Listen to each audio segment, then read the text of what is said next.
ٹھیک ہے، بلوائی کثیر تعداد میں تھی، صحابہ کرام حج پر گئے ہوتے، فوراً ایکشن لیا جاتا تو ممکن تھا مزید مدینہ میں موجود صحابہ بھی شہید ہو جاتے۔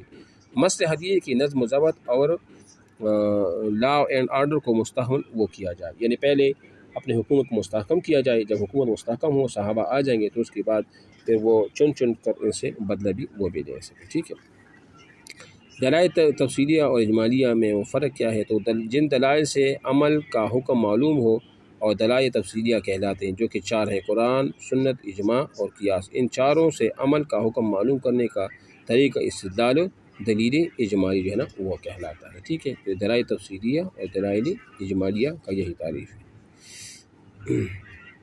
بس یہ کہتے ہیں کہ جن دلائل سے عمل کا حکم معلوم ہوتا ہے، یعنی ایک عمل ہے نا، نماز ہے، روزہ ہے، سود ہے، کوئی بھی چیز عمل ہو، اس سے دلائل سے حکم معلوم ہو، دلیل وہ کیا ہوگا؟ قرآن ہے، سنت ہے، اجماع ہے، قیاس ہے، یہ دلیل ہے، اس سے اس کا حکم کہ یہ فرض ہے، واجب ہے، کیا ہوتا ہے، وہ دلائل تفصیلیہ کہلاتے ہیں۔ سمجھ آ گیا؟ جن دلائل سے عمل کا حکم معلوم، مثال کے طور پر یہ نماز ہے نا، نماز یہ ایک عمل ہے کہ نہیں؟ یہ عمل ہے، اب اس کا جو حکم معلوم ہے کہ یہ فرض ہے، تو یہ دلائل تفصیل اس کو کیا کہیں گے؟ یعنی جن دلائل سے عمل کا حکم معلوم ہو جائے، مثال نماز ہے، روزہ ہے، حج ہے کہ یہ فرض ہے، اب جن دلائل سے ان کا حکم معلوم ہو جائے اس کو دلائل تفصیلیہ کہلاتے ہیں، جو کہ 4 ہے: قرآن ہے، سنت ہے، اجماع ہے، قیاس ہے۔ اور ان 4 دلائل سے عمل کا حکم معلوم کرنے کا طریقہ کہ کیسے آپ جو ہے نا وہ نکالیں گے اس کو، تو مثال آپ پہلے کیا لے آئیں گے؟ مثال آپ لکھیں گے اس طرح یا بولیں گے، جب آپ کہیں کہ نماز بھائی کیوں فرض ہے، آپ نے غور و فکر اس میں کیا، جو دلیل ہوتی ہے نا، دلیل میں غور و فکر کرنے سے کیا ہوتا ہے؟ ایک حکم کو جانا جاتا ہے، پھر آپ نے اس کا حوالہ دے کہ قرآن میں بھی ہے، حدیث میں بھی ہے، یہ چیز اجماع سے ثابت ہے، اس پورا طریقہ کار کو جو طریقہ کار آپ اس پہ اپلائی کرتے ہو نا، تو اس کو دلیل اجمالی کہلاتا ہے۔ سمجھ آ گیا؟ سب سے آخر میں فوت ہونے صحابی تو وہ ابو طفیل عامر بن واصلہ 110 ہجری کو یہ فوت ہو گئے۔ حضرت انس نے کب وفات ہوئی؟ 93 ہجری میں وفات پائی بصرہ میں، اور یہ آخری جو ہے نا وہ آخر میں بالکل نابینا ہو گئے تھے۔ ٹھیک ہے نا، ایک ہوتا ہے مصادر اور ایک ہوتا ہے مراجع، یہ بھی انتہائی اہم ہے۔ مصادر کسے کہتے ہیں؟ یعنی جب آپ ایک چیز کا حوالہ دیتے ہو نا اور اصل کتاب کا وہ حوالہ آپ کسی کو دے دینا، تو وہ آپ اس کو کہا جاتا ہے مصادر۔ مثال میں نے سیرت کی ایک بات کی اور آپ نے حوالہ مانگا اور میں نے کہا کہ سیرت ابن ہشام میں ایسا لکھا ہے، تو یہ کیا ہوا؟ یہ مصادر ہے۔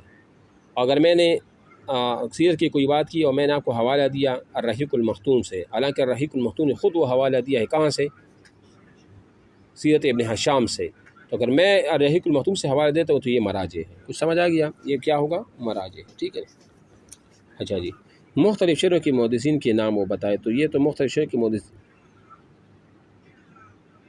یعنی مراجع یہ ہے نا، میں بات بتاؤں آپ کو کہ جیسے الرحیق المختوم ایک کتاب ہے، میں نے ایک فقرہ وہ کوٹ کر دیا، میں نے ایک لکھ دیا اپنی کتاب میں لکھتا ہوں۔ اب آپ نے کہا کہ آپ نے جو چیز لکھی ہے نا سیرت کے بارے میں یا وغیرہ وغیرہ، آپ کے پاس حوالہ کیا ہے؟ تو اگر وہ چیز میں نے اصل سے لیا ہو جو کہ سیرت ابن ہشام ہے، تو میں آپ کو جب کہتا ہوں نا کہ یہ میں نے سیرت ابن ہشام صفحہ نمبر فلاں سے میں نے لیا ہے، تو یہ اس کے مصادر ہوگا۔ یہ کیا ہوتا ہے؟ مصادر ہوتا ہے، جہاں سے صدور ہوتا ہے، اصل بنیاد جو ہے۔ اور اگر میں آپ کو کہہ دوں نا کہ یہ جو میں نے فقرہ لکھا ہے نا، اس کا آپ مجھے کہتے ہیں اس کا حوالہ دے، اور میں حوالہ سیرت ابن ہشام کا نہ دوں بلکہ میں حوالہ دے دوں الرحیق المختوم کا، حالانکہ الرحیق المختوم نے خود حوالہ لیا ہے سیرت ابن ہشام سے، اور میں نے سیرت ابن ہشام کی بجائے الرحیق المختوم کا حوالہ دے دیا، تو یہ مراجع ہوگا۔ کیا ہوگا؟ سمجھ آ گیا؟ یعنی آپ ایک کتاب لکھ رہی ہیں نا، آپ کے پاس ایک کتاب، آپ مثال آپ کتاب لکھ رہی ہیں سیرت کی کتاب آپ لکھ رہی ہیں، اور آپ نے سیرت کی کتاب جو آپ ظاہری آپ اس میں کچھ لکھو گے نا، لیکن آپ سارے حوالہ جات کہاں سے ہیں؟ آپ نے کس کتاب کا مطالعہ کیا تھا؟ سیرت ابن ہشام کا، اور آپ نے سیرت ابن ہشام کا حوالے کی، یہ سیرت ابن ہشام میں صفحہ نمبر فلاں جلد نمبر فلاں پہ یہ ایسا کچھ لکھا ہے، تو یہ مصادر ہے۔ اگر آپ وہ کتاب لکھ رہی ہو اور آپ حوالہ دے رہے ہو کسی الرحیق المختوم کا یا ان کتابوں کا جنہوں نے خود جو ہے نا وہ حوالے دیے سیرت ابن ہشام کا، تو پھر وہ مراجع ہو۔ ٹھیک ہے نا؟ اچھا، یہ مختلف شعروں کی جو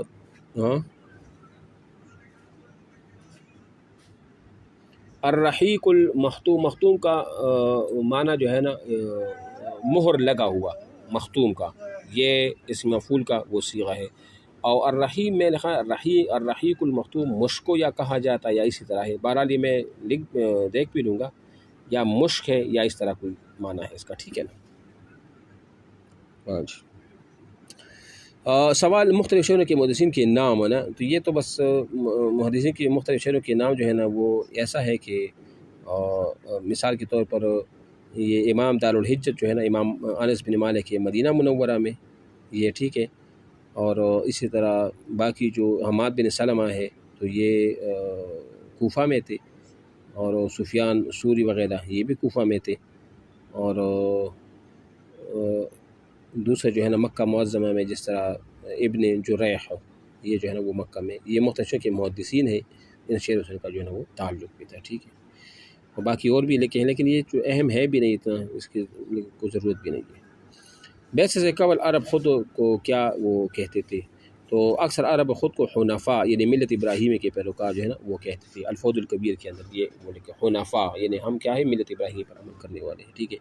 اب یہ کچھ نام انہوں نے لکھے، محبوب رسول زید بن حارثہ کو کہا جاتا ہے، صدیقہ بنت عائشہ کو، یثرب کا کام ہے سوید بن سامد کو، خطیب الانصار ثابت بن کیس کو، برصغیر کا ترجمان شاہ عبد القادر کو، تقوی میں شبیہ عیسیٰ علیہ السلام ابو ذر غفاری کو، پہلا مہاجر ابو سلمہ ہے، اسلام کا پہلا سفیر مصعب بن عمیر ہے، آخری مہاجر حضرت عباس ہے، اسلامی تاریخ کی پہلی نماز جمعہ مصعب بن عمیر تھے، اور اس میں 40 افراد جو ہے نا وہ شریک تھے۔ جمعہ کی ہاں